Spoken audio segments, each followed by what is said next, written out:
Very lucky to be talking to Marcus Siepen from Blind Guardian. Marcus, thanks for calling me tonight. Anytime, you're very welcome. Blind Guardian, new album coming out on July 7th. It's a live album. It's Live Beyond the Spheres. Now, it's a 3 CD live album. 3 CDs. Who does that? Come on. We do it. I mean, we played rather long shows on that tour, and we would have hated it if we would have to cut things short because it would only be a single or double CD. So we were lucky to get away with the 3 CD package, so we could squeeze in all those songs that we wanted to be there and kind of show people what has been happening on the road for us over the last 2 years. That's a huge project. Very ambitious. Tell us all about it. Well, we felt that the time is right for another live album because, I mean, we did 2 live albums before, but the previous one has been released in 2003, so quite some time ago. And we had a lineup change in right after that previous live album, so we never released anything live with our new drummer Frederick. So we felt the time is right, and we recorded pretty much every single show on that previous tour. And we for the album we focused on the first European block because if we would be trying to listen to all the recordings, we would still be sitting here listening to that stuff. Yeah. But we're still talking about like 30, 40 shows, and we were lucky. We had, performance-wise, we had a very strong run, so we performed very well, and also the fans were amazing, and that's a vital part of any Blind Guardian show because no matter what we're doing on stage, the fans have to be there as well and have to do all their singing and everything. So we definitely try to capture that one because, as I said, it's a vital ingredient for any Blind Guardian live release or live show. And we've been going through those shows, making notes about what song was performed best in whatever show. And it's a quite long process. And obviously, at some point, we had to compare our notes. And the good thing is, as I said, we had a pretty good run. So in the end, we had like 3, 4 different versions of pretty much every song that we could choose from. And all those versions were definitely strong enough and good enough for a live album. So we could really pick the cherries here and put the best things together. And as I said, the album tries to capture what we've been doing on the road. So it's a mix of old songs, of new songs, of some really rare stuff. And it's the average show was quite long. We played like 18 songs, which for us means like 2.5 hours of showtime or something like that. And since we put out the triple CD version, we were even able to put on more songs. So the album contains like 22 songs. And I think it's everybody that has been to one of the shows will definitely love that album because it really captures the essence of the gigs. And it's also a nice thing if you're not familiar with our band, that's I think a perfect way to check us out because it shows what Blind Guardian is about. Oh, absolutely. Now, with you saying that your average show is 2.5 hours long and the CD package is longer than that, that tells me you are altering the set list from time to time. Is that right? Every day, yes. That's one of the things we always like to do for several reasons. First of all, it's tricky to put together a set list, and it becomes more and more tricky with every new album because there's so many songs that people want to hear that there's new stuff want to play, and there's rare stuff that we didn't play in a while or never played before that we want to add to the set. And uh, as I said, we play rather long sets, so we can squeeze in quite some songs. But we also changed the set every day, so the average set had like 18 songs, I think, and we prepared 45, and we played those 45 songs over the course of the tour. Oh, wow. And like this, we can play way more songs than if we would just stick to those 18. Yeah. And there are many fans that come to more than just one show. And like this, they have a guarantee that they will see different sets. So it's more interesting for them. Yeah. And it's also important for us because if, the tour kept us on the road for almost 2 years. And if we would have been playing the same 18 songs every single day, it would be a pretty boring routine. It would turn the whole thing into kind of 9 to 5 job where you do the same thing every day. And we don't want that. We want it to stay interesting and fresh for us as well. So that's why we like playing around with the set list. And obviously for the live recordings, it was perfect because like this, we could record way more songs and Yeah. choose from all this pile of songs than for the live album. So it definitely was the right decision. And with playing, that many songs, that would have made this process of narrowing down which ones to put on the album and then which version of which song to put on the album, that would have made that a monumental task. It is kind of monumental, yeah, but that's the typical kind of blind guardian overkill. We like to do such things. Um, but by focusing, for example, only on the first European block, that eliminated a couple of songs from the choice because there were some songs, like for example, The Curse of Fëanor, which we only started playing way later in the tour. I think the first time we played that one was on the last one or two shows in the US tour. So only by the end of 2015, beginning of 2016, we really started playing that song. So it was not a choice for that live album. So things like that narrowed it down. There was another song called The Holy Grail from the previous album that also we only started playing in 2016. So those songs were not in the pool of the album songs now. So that helps a bit. But we still have all those recordings. As I said, we recorded every show. So we might do something with those songs later on, use them as single B-sides or Yeah. put together compilations or release one of those shows as an official kind of bootleg or whatever you want to call it these days. We have tons of material that actually is pretty good. And the fact that we didn't put such things on that album now doesn't mean we won't use them in the future. It's always good to have something like that in the back, and we'll see what we can do with it. Yeah, okay. Now, Blind Guardian's music lends itself to crowd involvement, and there's lots and lots of real involvement from the crowd on this live album. I love that, especially on Lord of the Rings, for example. Now, that has to feel good, being on stage and feeling that kind of love from the crowd. Good doesn't capture it. It's amazing. Yeah. It's one of the absolute highlights about being a musician. This Yeah. reaction when you go on stage. It's one thing to put out an album and read good reviews or hear people talk about it, but it's a completely different thing if you play those songs and people react in those ways. It's amazing. And you named The Lord of the Rings. That's an extremely special song to me. Yeah. Because this song provokes such strong emotions. It happens many, many times that we just announce this song and people start bursting into tears. Yeah. And, standing on I'm getting goosebumps right in this moment, just thinking about this.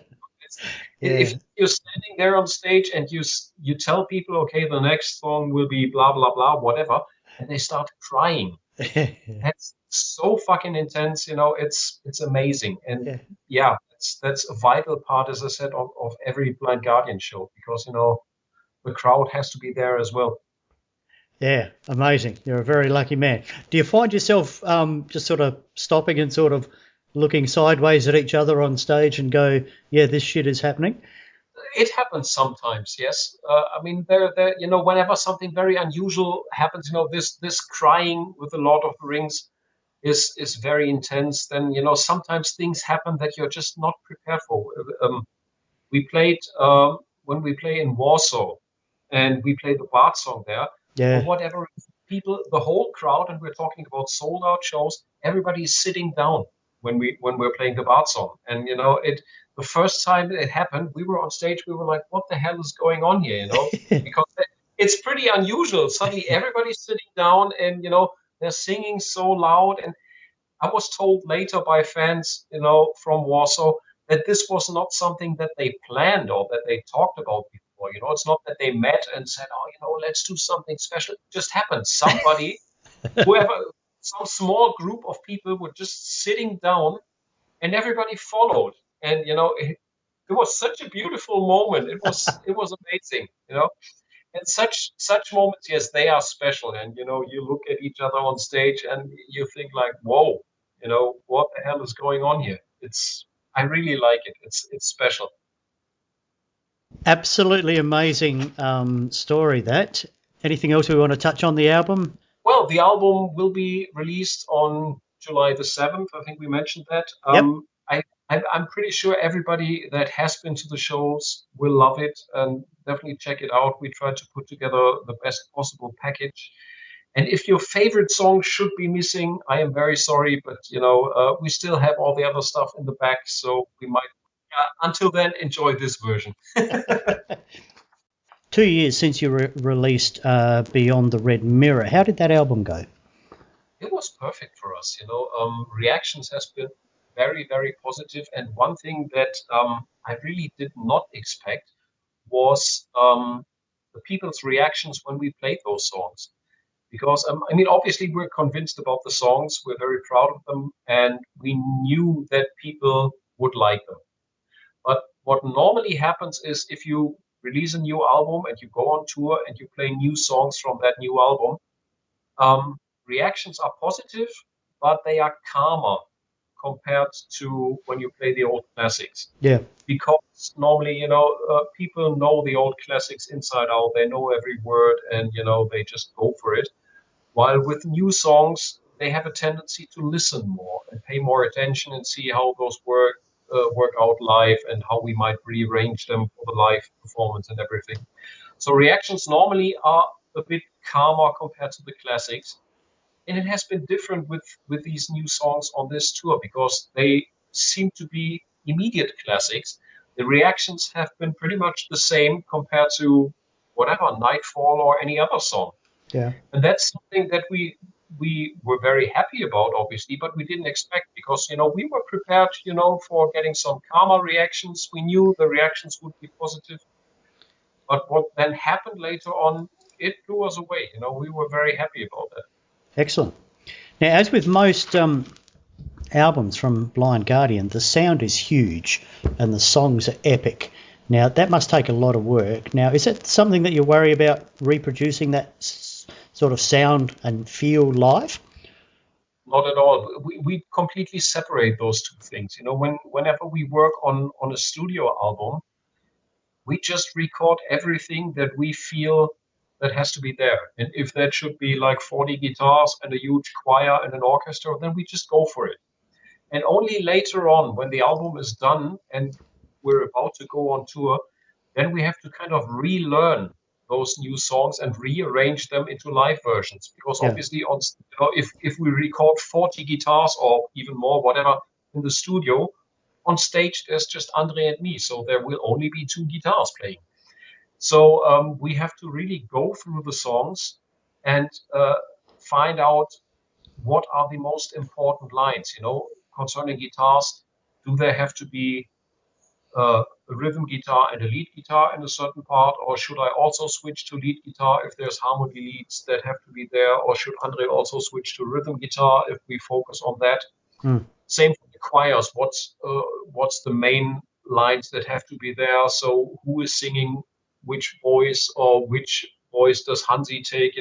It's rearranging things into live versions, and that's why sometimes songs sound different. Like, I mean, if I take a song like The Ninth Wave, for example, it's a huge, very complex song on the album, and the live version is much more raw. It's heavier. It's more aggressive, and I love it. I love this diversity.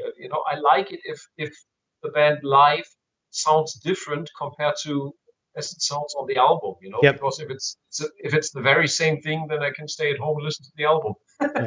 Yeah. But we don't really worry about such things. We always try to do the best for whatever we're doing in the moment. And if it's recording a studio album, we'll do whatever comes to our mind. And if we like it, it will stick and go to the album. And only later we try to find out how we can do this live. Okay, excellent. What's the funniest thing that's happened on tour, Marcus? There's many things that happen. Sometimes Hansi talks to the people and gets stuck in his announcement and then starts mumbling stuff. And we, whenever something like this happens, we all burst out laughing. But sometimes, you just, there was one moment we played a show, it was a couple of years ago, we played the Bloodstock open air in England. And we Yeah. played song Sacred Worlds, which was back then not even released on the album. It was the version that we did for the computer game. And it was just the second or third time ever we played that song live. And, the autopilot didn't work so well yet because, we still had to focus on what we were doing. The hands didn't know by themselves what to do. And at some point, I think it was after the first chorus, I by accident jumped into the part that happens after the second chorus, and which obviously was the wrong part at that moment. And normally, what I do if something like this happens, uh, obviously it can happen. We're just human beings. Yeah. I just listen to what the others are doing, and I'm immediately back on track. That's, it normally takes a second and you're back. The problem is the autopilot also did not really work for the other guys. And what I triggered was a chain reaction. And there were 6 people on stage and everybody was going into a different part and nobody was playing the right one. And, everybody was looking at each other. And there was desperation everywhere on stage because we had no fucking clue where we were and where we were supposed to go. And everybody was listening to what the others were playing. And I was listening to Andre. And I was like, is that? No, that sounds wrong. What is Frederick playing? No, that sounds wrong as well. So what's Hansi doing? No, that doesn't sound familiar as well. And it took it felt like forever. I think it was like 45 seconds, which is a pretty long time on stage, until we found back to each other and back into the song. And, it was a nightmare. You just looked for the open gap that would swallow you so you could disappear from stage. But, things like this can happen. But the funniest part about all this is obviously, 5 seconds later, it's on YouTube. Because everybody is bringing out his fucking phone today. And I was looking that up on YouTube and I read the comments, and that what made me laugh so much because people were like, "Oh, that's such an amazing performance," and how they improvised in the middle, it's so good. And I was like, "Are you fucking listening to what we're playing there?" Nothing works in that moment because it's just 6 people playing 6 different parts and nobody has a clue what's going on, But people were praising it as such a great performance. I was like, okay, we got away with that. But shit like this just happens.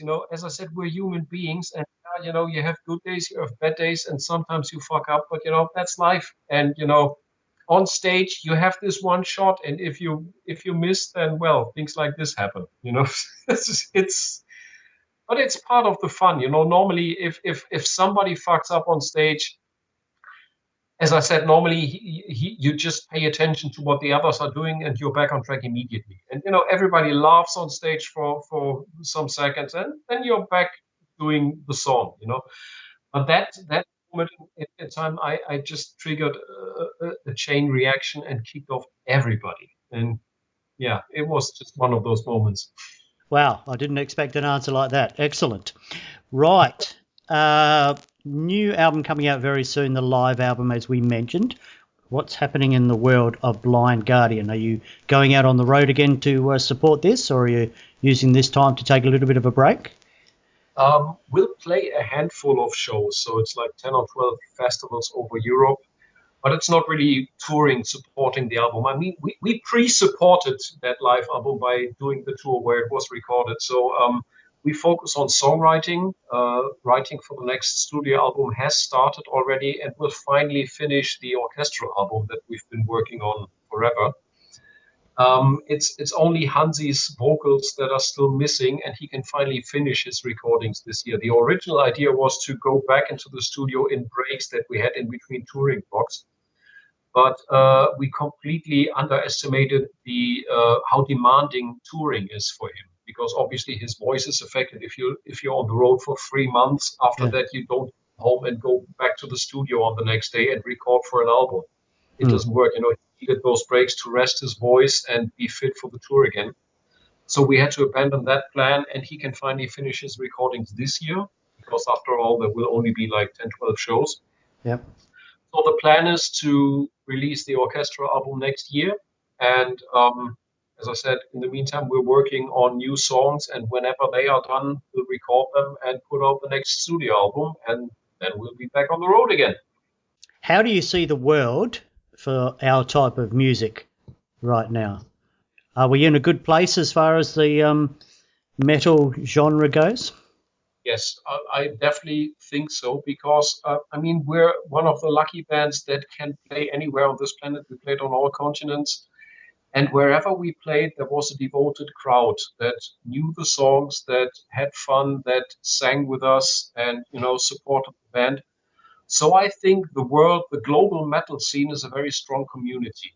There's a whole lot of diversity when it comes to bands. You have all kinds of subgenres within the metal scene that is going strong.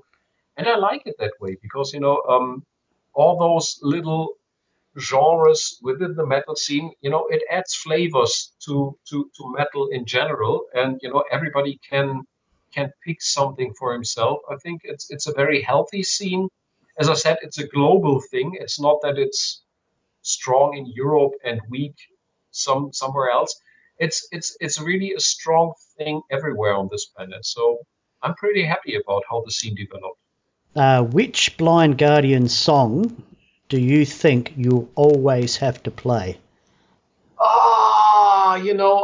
There's immediately the Bart song coming to my mind because I think that's one of the classics. Same would be Mirror Mirror, but since we are a very revolutionary band, we started kicking out even such songs, because the problem is um, more and more songs turn into those eternal classics, which is a good thing, of course, on one side, because it shows that those songs really mean a lot to our fans. The problem is if people take it for granted that we will be playing those songs at every show, there won't be room for anything else at some point. So on the previous tour, we started kicking out Valhalla quite a couple of times. There was a show without the Bart song, and it's not that I don't love playing those songs. I still love them, and I still love playing them. And I'm aware of how important these songs are for people. I just want to be. I just don't want to be too predictable when it comes to a set list, and I don't want people to take things for granted. There might be a whole tour where we don't play even those songs. I don't know. It's not that we're sitting down here in the moment saying next time we do not play all of those songs, we play something completely different. There will always be room for classics. But at some point, we have to also juggle around with these ones because otherwise it will be the same set list every single night. And that's definitely something we do not want to have. So, yeah, I would name those songs, but we might mess with them. Even they are vulnerable. Yes, and they should be. Any song should be because I mean that's part of the blessing about this band. So many songs turned into these kind of classics. So we have a whole pile of songs that we can choose from, and at some point we have to replace some of them at least for a while. I'm not saying we will never ever play the Bart song anymore, for sure not. It's one of these songs for us. But it might happen that we won't play it at every single show. Yeah, okay. Right, Marcus from Blind Guardian, absolutely magnificent talking to you. Really was. I'd like to thank you for calling. You're welcome. Very welcome. And the very best of luck with your new album, the live album, Live Beyond the Spheres. Absolutely massive package, well recorded, well put together. Congratulations with that and good luck. Thank you very much. Hope to see you on tour whenever we come back to Australia. And that's a promise, we will be back for sure. So see you on the road. Excellent. Thanks, Marcus. You have a great day, okay? Thank you. Same for you. Bye-bye. Okay, bye.